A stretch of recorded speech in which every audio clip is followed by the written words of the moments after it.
Welcome student. I am Sonali Chaudhari. आपण last लेक्चरमध्ये जे शिकलो त्याची आपण एक रिकॅप करूयात. आपण लास्ट लेक्चरमध्ये शिकलो सूक्ष्मलक्षी अर्थशास्त्राची व्याप्ती म्हणजे स्कोप ऑफ मायक्रो इकॉनॉमिक्स. मग आपण याच्यात काय काय शिकलो, याच्यामध्ये आपल्याला 3 फॅक्टर्स बघायचे होते. वस्तू आणि सेवांची किंमत निश्चितीचा सिद्धांत, उत्पादन घटकांच्या किंमत निश्चितीचा सिद्धांत आणि आर्थिक कल्याणाचा सिद्धांत. मग यामध्ये आपण बघितलं वस्तू आणि सेवांच्या किंमत निश्चितीचा सिद्धांत. यामध्ये मी तुम्हाला सांगितलं की वस्तू आणि सेवांची किंमत ही बाजारपेठेतील मागणी आणि बाजारपेठेतील पुरवठा याच्या सहाय्याने निश्चित केली जाते. किंवा मग शॉर्टकटमध्ये आपण म्हणूयात की वस्तूची किंमत ही मागणी आणि पुरवठा यांच्या सहाय्याने ठरवली जाते. म्हणजेच मागणीचे विश्लेषण आणि पुरवठ्याचे विश्लेषण. मग मागणीचे विश्लेषण म्हणजे काय, तर मागणीचे विश्लेषण म्हणजे उपभोक्त्याची वर्तणूक. उपभोक्ता म्हणजे कोण, आपला कुणालची वर्तणूक. आणि पुरवठ्याचे विश्लेषण म्हणजे काय, तर उत्पादकाची वर्तणूक. म्हणजेच वैयक्तिक उत्पादकाचे वर्तन म्हणजे कोण, आपला कृष्णा, जो बॅग उत्पादन करतो ना तो वाला. सेकंड आहे उत्पादन घटकांच्या किंमत निश्चितीचा सिद्धांत. बघा, सूक्ष्मलक्षी अर्थशास्त्राला किंमत सिद्धांत म्हणतात कारण त्यामध्ये आपण 2 घटकांचे किंमत कशा ठरतात याचा अभ्यास करतो. पहिलं वस्तू आणि सेवांच्या किंमत निश्चिती आणि दुसरं उत्पादन घटकांची किंमत निश्चिती. मग ह्यामध्ये आपल्याकडे उत्पादन घटक किती आहेत, तर भूमी, श्रम, भांडवल, संयोजक हे 4 उत्पादन घटक आहेत जे उत्पादनाच्या प्रक्रियेत सहभागी होतात. मग यांची मोबदली किंवा यांच्या किमती कशा ठरतात याचा अभ्यास आपण करतो सूक्ष्मलक्षी अर्थशास्त्राच्या सहाय्याने. जसं भूमीला मिळतं खंड, श्रमासाठी मिळतं वेतन, भांडवलासाठी मिळतं व्याज आणि संयोजकाला मिळतो नफा. यांची निश्चिती कशी होते याचा अभ्यास आपण सूक्ष्मलक्षी अर्थशास्त्रात करतो. कोणत्या सिद्धांताच्या सहाय्याने, उत्पादन घटकांच्या किंमत निश्चितीच्या सिद्धांताच्या सहाय्याने. तिसरा आता महत्त्वाचा आपल्याला बघायचा आहे आर्थिक कल्याणाचे सिद्धांत. ओके, याच्यामध्ये बघताना बघा कसं करायचं आहे. आपल्या वस्तू आणि सेवांच्या किंमत म्हणजे बघा का, कृष्णा आणि कुणालला चांगल्या किमतीमध्ये चांगल्या क्वालिटीची वस्तू मिळाली तर त्याला ती वापरून काय मिळालं, समाधान मिळालं, जास्तीत जास्त समाधान झालं. त्याने जो पैसा खर्च केला त्याबद्दल त्याला दुःख नाही आहे, ही इज सॅटिस्फाईड. आणि उत्पादन घटकांची किंमत म्हणजे बघा, उत्पादन घटक आपला जो कृष्णा आहे ज्याने बॅग बनवली त्याला नफा मिळाला चांगला, त्याच्यामुळे तो पण खुश आहे, म्हणजे त्याचंही आर्थिक कल्याण झालं आहे. आणि कृष्णा जर का खुश आहे तर तो त्याच्या उत्पादन घटकांना योग्य मोबदला देऊ शकेल. आणि म्हणजेच त्याने ज्यांना उत्पादन घटकांना ज्या मोबदले दिले ते लोकही खुश आहेत. सगळ्यांचं काय झालं, आर्थिक कल्याण झालं. व सूक्ष्मलक्षी अर्थशास्त्र हा आर्थिक कल्याणाचा सिद्धांत असतो हे मला म्हणायचं आहे. यामध्ये तुम्हाला मी समजून सांगेल की आपण कोणत्या प्रकारच्या 3 गोष्टी बघू की ज्याच्यावरून आपल्याला कळेल की आर्थिक कल्याण घडतं आहे की नाही. मग बघा, आर्थिक कल्याणाचा अभ्यास हा प्रामुख्याने साधनसामग्रीच्या कार्यक्षम वाटपाशी संबंधित आहे. आता तुम्ही म्हणाल मॅडम साधनसामग्रीचे कार्यक्षम वाटप म्हणजे नक्की काय, तर त्याच्यासाठी आपण खाली 3 गोष्टी बघणार आहोत. दुसरी गोष्ट, जर साधनसामग्रीच्या झालेल्या वाटपामुळे संपूर्ण समाजाला महत्तम समाधान प्राप्त होत असेल तरच ते वाटप कार्यक्षम आहे असे म्हणता येईल. म्हणजे बघा, कृष्णाला वस्तू वापरून खूप समाधान मिळालं, पैसे गेल्याचं दुःख नाही आहे. कुणालला वस्तू वापरल्याचा खूप समाधान आहे, दुःख नाही आहे, पैसा वसूल झाला म्हणजे त्याचंही आर्थिक कल्याण झालं. दुसरी गोष्ट, कृष्णाला प्रॉफिट मिळाला, त्याचंही आर्थिक कल्याण झालं. तिसरी गोष्ट, त्याने सगळ्या उत्पादन घटकांना योग्य मोबदला दिला म्हणजे त्या लोकांचंही आर्थिक कल्याण झालं आहे. म्हणजे बघा बरं का, सगळ्यांचं आर्थिक कल्याण होतं आहे की नाही, म्हणजेच समाजाला महत्तम समाधान प्राप्त होतं आहे की नाही. जर का होत असेल तरच ते वाटप कार्यक्षम झालं असं म्हणता येईल. मग साधनसामग्रीच्या कार्यक्षम वाटपामुळे समाजाचं जास्तीत जास्त आर्थिक कल्याणाचं उद्दिष्ट साध्य होतं. बघा बरं काय, समाजाचं जास्तीत जास्त समाधान किंवा साधनसामग्रीचे कार्यक्षम वाटप याच्यामुळे समाजाचं आर्थिक कल्याण आपल्याला साधण्याचं उद्दिष्ट पूर्ण होतं. आणि याच्यासाठी आपल्याला मदत कोण करतो? सूक्ष्मलक्षी अर्थशास्त्र. मग याच्यात आपण वाचणार बघा कसं, आर्थिक कार्यक्षमतेचा विचार कोणत्या प्रकारे केला जातो? तर 3 प्रकारे. पहिलं उत्पादन क्षेत्रातील कार्यक्षमता, दुसरं उपभोगाच्या क्षेत्रातील कार्यक्षमता आणि तिसरं एकूण आर्थिक कार्यक्षमता. याच्यासाठी मी क्यूटचे एक्झाम्पल्स देणार आहेत. जे एक्झाम्पल्स लक्षात घेतले तर तुम्हाला सहजपणे हे उत्तर आठवेल. पहिलं बघा, उत्पादन क्षेत्रातील कार्यक्षमता म्हणजे तुम्हाला इथे आठवायचा आहे तो कृष्णा, ज्याने बॅगची फॅक्टरी टाकली आहे. 2 नंबर, उपभोगाच्या क्षेत्रातील कार्यक्षमता. इथे तुम्ही आठवणार कुणाल, जो बॅगचा उपभोग घेणार आहे. आणि तिसरं, एकूण आर्थिक कार्यक्षमता. याचं पण मी तुम्हाला एक एक्झाम्पल देते. तिघांचेही वेगळे एक्झाम्पल्ससुद्धा देते. चला पहिलं बघा, उत्पादन क्षेत्रातील कार्यक्षमता. मग उत्पादन क्षेत्रातील कार्यक्षमता म्हणजे काय नक्की? तर बघा, उत्पादन क्षेत्रातील कार्यक्षमता म्हणजे साधनसामग्रीच्या म्हणजेच उपलब्ध साधनसामग्रीच्या मदतीने जास्तीत जास्त उत्पादन घडवून आणणे. तुम्हाला मी कोणतं एक्झाम्पल सांगितलं होतं इथे लक्षात ठेवायला? कृष्णाचं. म्हणजे बघा का, उपलब्ध साधनसामग्री. कृष्णाने बॅग बनवायची फॅक्टरी टाकली. ओके, आता बघा, त्याने जी फॅक्टरी टाकली त्याच्यामध्ये तो जास्तीत जास्त रॉ मटेरियलचा वापर करून, किंवा ते समजा रॉ मटेरियल काय असतं कृष्णाचं, बॅगेचे शीट्स असतात. ते बॅगेचे शीट्स फाडून मग त्यांना शिवायचं आणि बॅग बनवायची. ओके, लेदर असेल किंवा कोणताही कपडा असेल. मग बघा बरं का, आहे त्या कपड्यांचे जे तुकडे उरले ना, त्यानं त्याच्यातनं पण एक बॅग बनवली. याचा अर्थ काय? तर तो साधनसामग्रीचा पुरेपूर वापर करतोय. उपलब्ध साधनसामग्रीचा पुरेपूर वापर करून जास्तीत जास्त उत्पादन घडवून आणणे, याला म्हणतात उत्पादन क्षेत्रातील कार्यक्षमता. मग समजा आता तुम्ही मला विचाराल, मॅडम जास्तीत जास्त उत्पादन घडल्यावर कसं काय कार्यक्षमता? आर्थिक कल्याण कसं काय झालं याच्यात? मग बघा, जेव्हा याने जास्त उत्पादन घेतलं तेव्हा हा थोडा प्रॉफिटवर पण जास्त लोकांना वस्तू विकू शकतो. याचा अर्थ काय? तर त्याने प्रॉफिटचं मार्जिन जरी कमी ठेवलं तरी त्याचा सेल जर का वाढला तर त्याचा प्रॉफिटही वाढणार आहे. म्हणजे बघा, कमी किंमत तरी पण सेल वाढला म्हणून त्याचा प्रॉफिट वाढला. याला म्हणतात उत्पादन क्षेत्रातील कार्यक्षमता. दुसरं आहे उपभोगाच्या क्षेत्रातील कार्यक्षमता. मग उपभोगाच्या क्षेत्रातील कार्यक्षमता म्हणजे कशी? बघा, संपूर्ण समाजाचे जास्तीत जास्त समाधान होईल अशा पद्धतीने उत्पादित वस्तू आणि सेवांचे लोकांमध्ये वितरण होणे. मग तुम्ही मॅडम काय वाचलं हे? मग मी सांगते ना, तुम्हाला एक्झाम्पल कोणाचं लक्षात ठेवायला लावलं होतं? कुणालचं.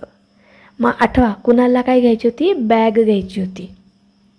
मग बघा, संपूर्ण समाजाचे जास्तीत जास्त कल्याण होईल अशा पद्धतीने उत्पादित झालेल्या वस्तू आणि सेवांचे लोकांमध्ये वितरण करणे. यासाठी मी तुम्हाला खूप एक्झाम्पल्स देणार आहे. पहिलं बघा, कृष्णाचं. कृष्णाला आहे ना, त्यांनी बॅगेसोबत एक छोटीशी कंपास पेटी फ्री दिली. कृष्णाला काय वाटेल? जास्तीत जास्त समाधान वाटेल.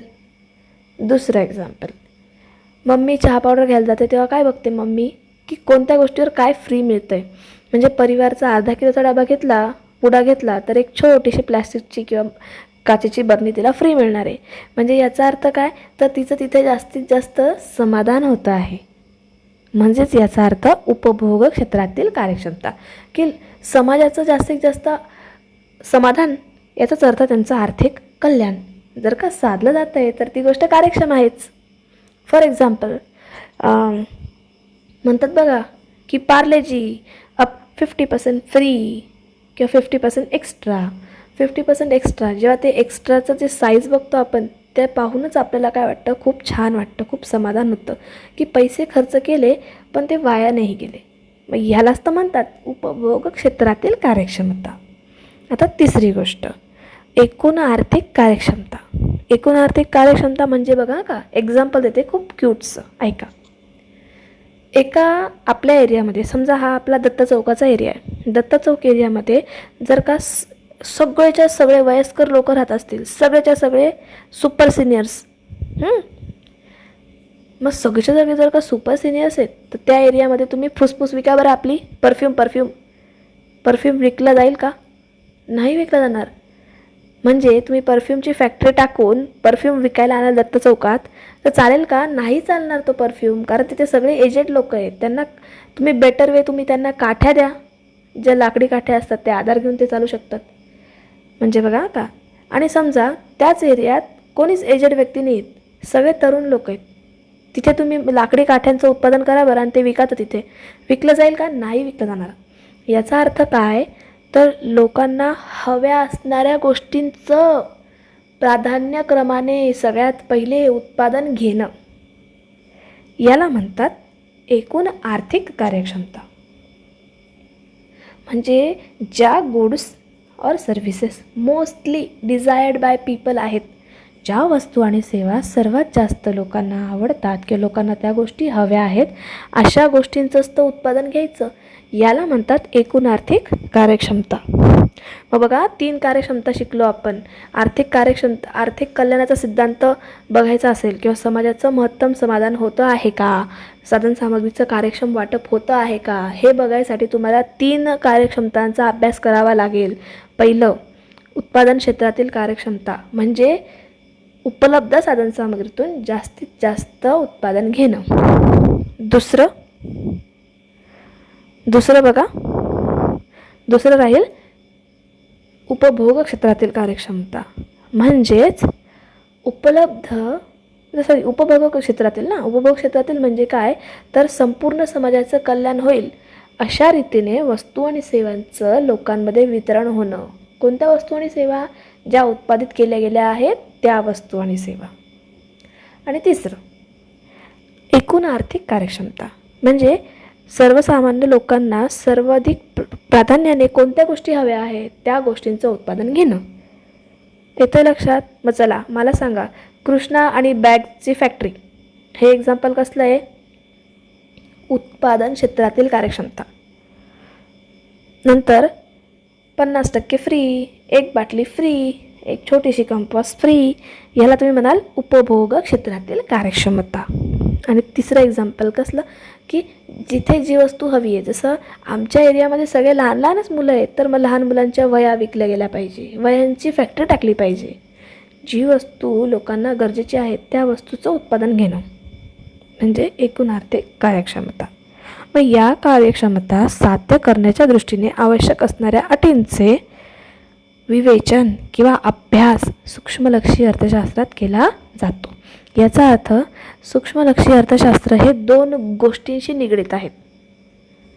पहिले 2 स्कोप काय होते तुमचे? पहिले 2 स्कोप आठवा. पहिले 2 व्याप्ती होत्या. काय होत्या? वस्तू आणि सेवांची किंमत निश्चिती. दुसरं काय होतं? उत्पादन घटकांची किंमत निश्चिती. म्हणजे वस्तू आणि सेवांची आणि उत्पादन घटकांची किंमत निश्चिती. आणि आपला तिसरा काय होता? तर साधनसामग्रीचे कार्यक्षम वाटप म्हणजे आर्थिक कल्याणाचा सिद्धांत.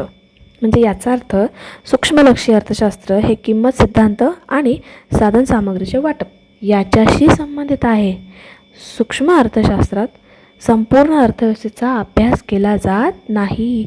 बेरोजगारी, राष्ट्रीय उत्पन्न, दारिद्र्य, राष्ट्रीय पातळीवरील आर्थिक समस्या यांचा अभ्यास आपल्या सूक्ष्मलक्षी अर्थशास्त्राच्या सहाय्याने केला जात नाही, तर तो स्थूल अर्थशास्त्राच्या सहाय्याने केला जातो, समग्रलक्षी अर्थशास्त्राच्या सहाय्याने केला जातो. चला आता तुम्ही मराठीवाले वाचा, मी इंग्लिश मीडियम मुलांना लगेच एक्सप्लेन करते. So students, we have learned in yesterday's lecture the theory of scope of microeconomics. Points 2. First point is theory of product pricing. Second point is theory of factor pricing. Now I will explain again the theory of factor pricing and theory of product pricing. चला मग the theory of product pricing म्हणजे तुम्ही इथे असं म्हणू शकता की micro economics is also called as theory of product pricing, कारण वस्तू आणि सेवांची किंमत निश्चित करायला आपल्याला सूक्ष्मलक्षी अर्थशास्त्र लागतं. So it is also known as theory of product pricing. In micro economics किंवा micro economic helps to study किंवा micro economic helps to determine the prices of a commodity किंवा the prices of a factor of the prices of a goods and services with the help of demand and supply. किंवा अजून shortcut तुम्ही असं म्हणू शकता, microeconomic helps to determine how the prices of goods and services.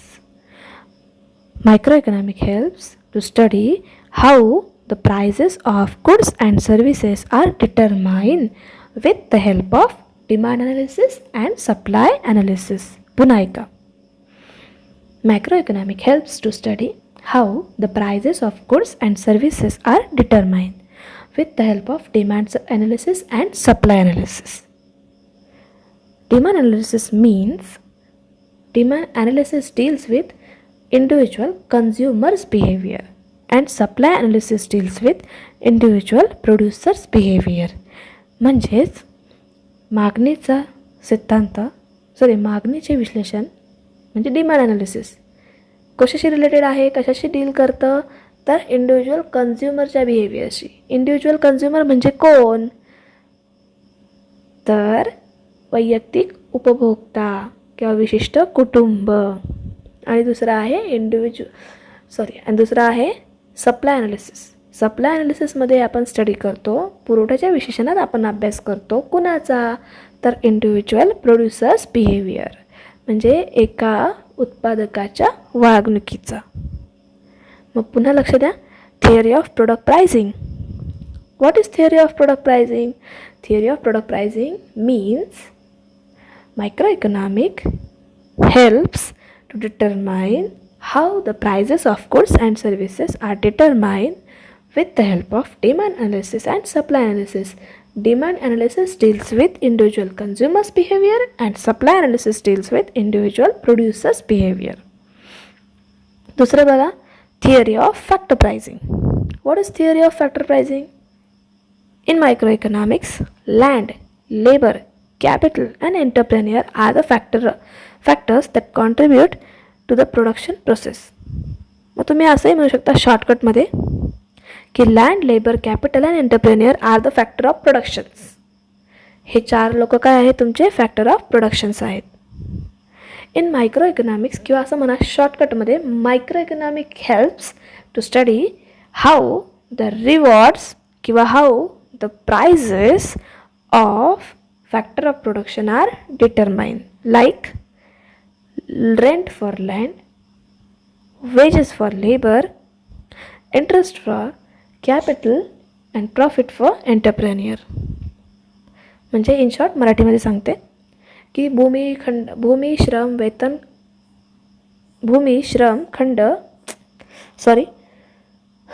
श्रम भांडवल आणि संयोजक हे चार उत्पादनाचे घटक आहेत. आपण सूक्ष्मलक्षी अर्थशास्त्रात ठरवतो की वस्तू आणि सेवांच्या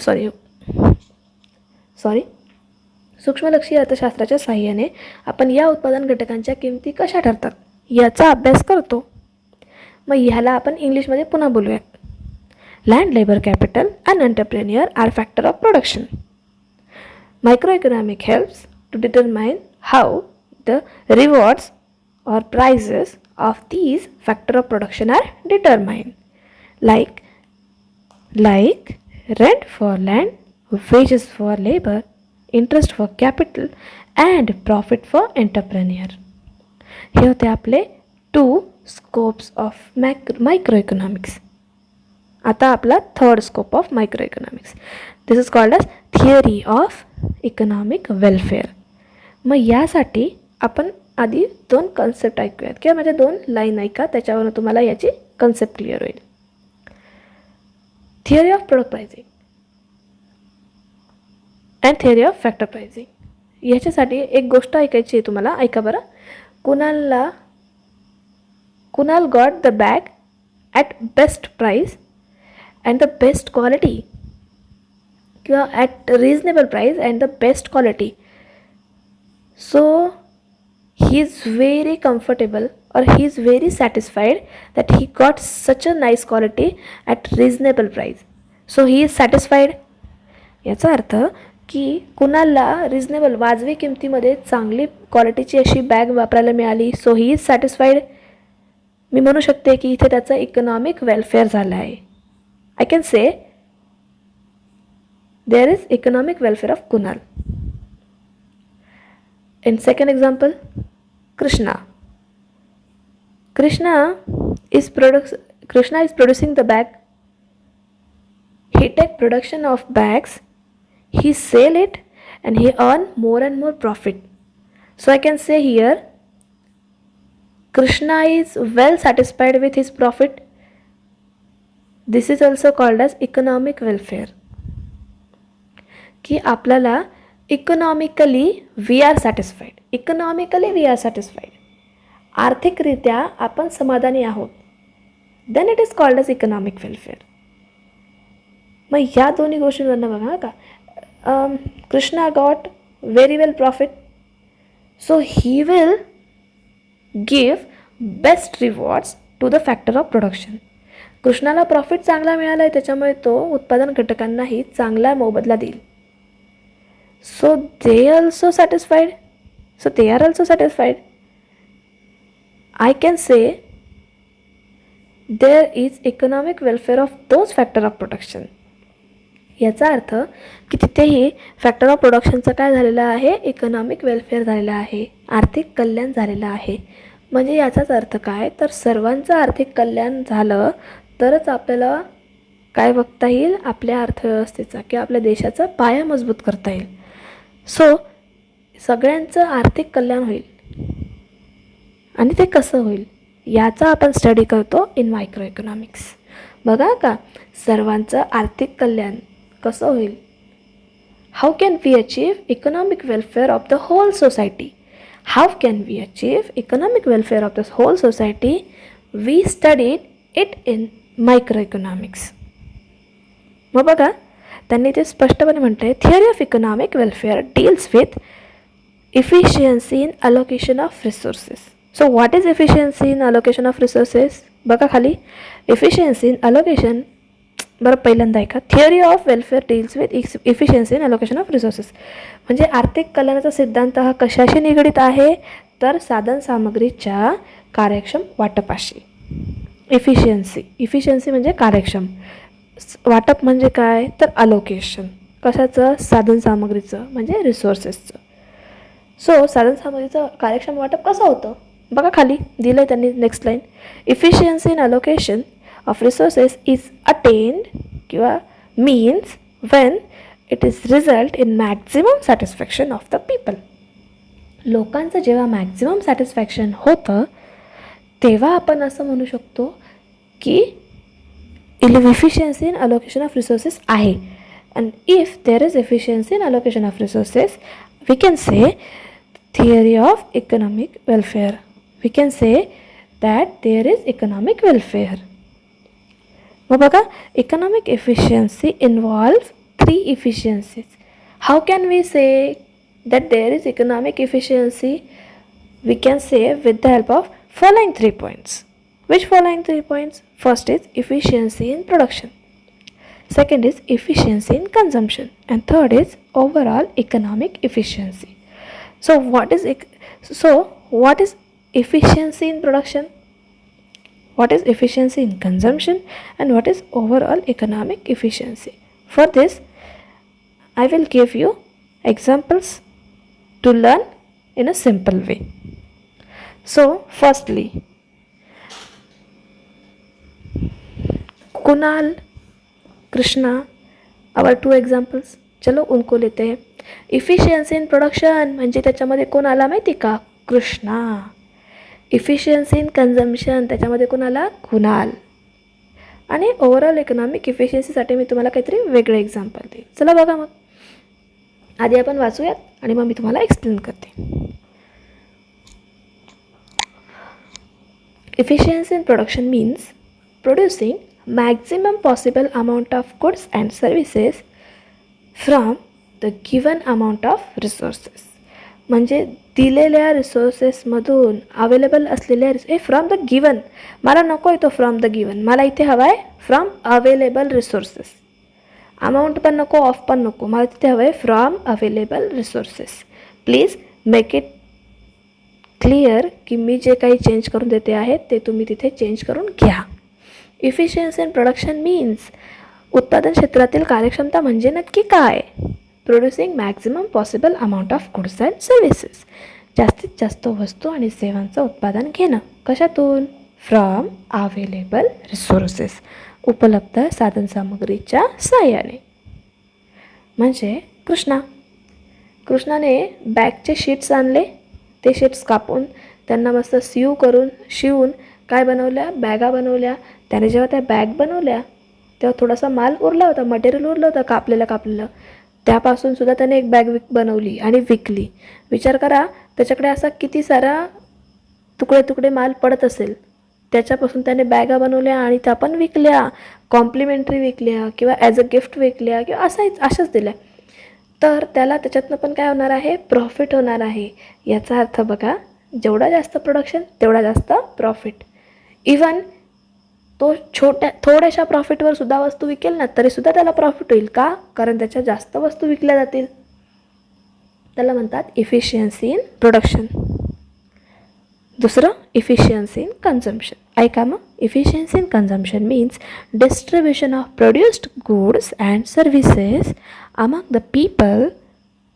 कन्झम्पशन नसला तरी चालेल.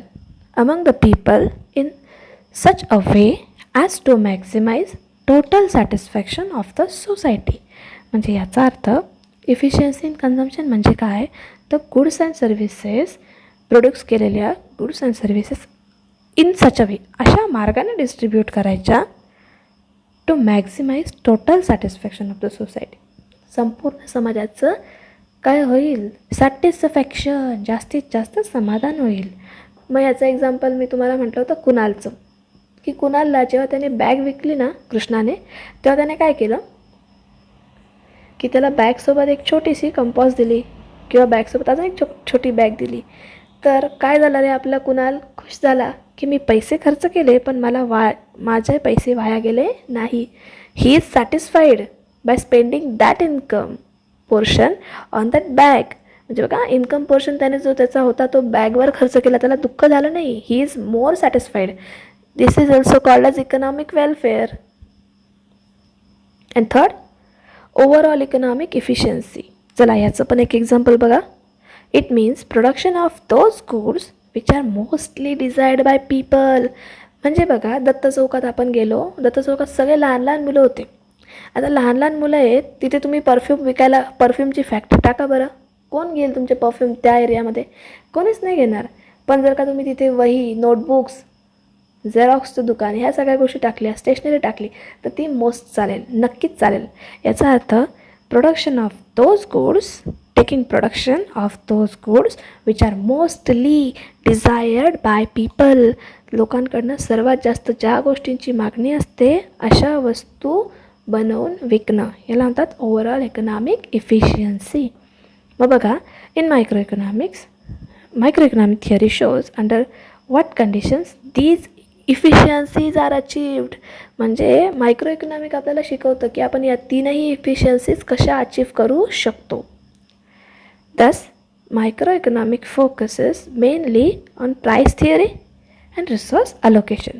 बघा ना, पहिला आणि दुसरा तुमचा स्कोप आहे ना, हा पहिला थिअरी ऑफ प्रोडक्ट प्राइसिंग, दुसरा थिअरी ऑफ फॅक्टर प्राइसिंग. म्हणजे तुमचा पहिला स्कोप काय आहे? तर प्राईस थिअरी. आणि दुसरा काय आहे? हा बघा हा resource allocation. It does not deals with aggregate problems relating to whole economy like unemployment, national income.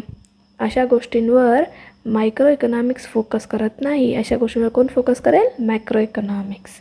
चला आता आपण बाकी सगळं नेक्स्ट लेक्चरमध्ये कंटिन्यू करू. थँक्यू.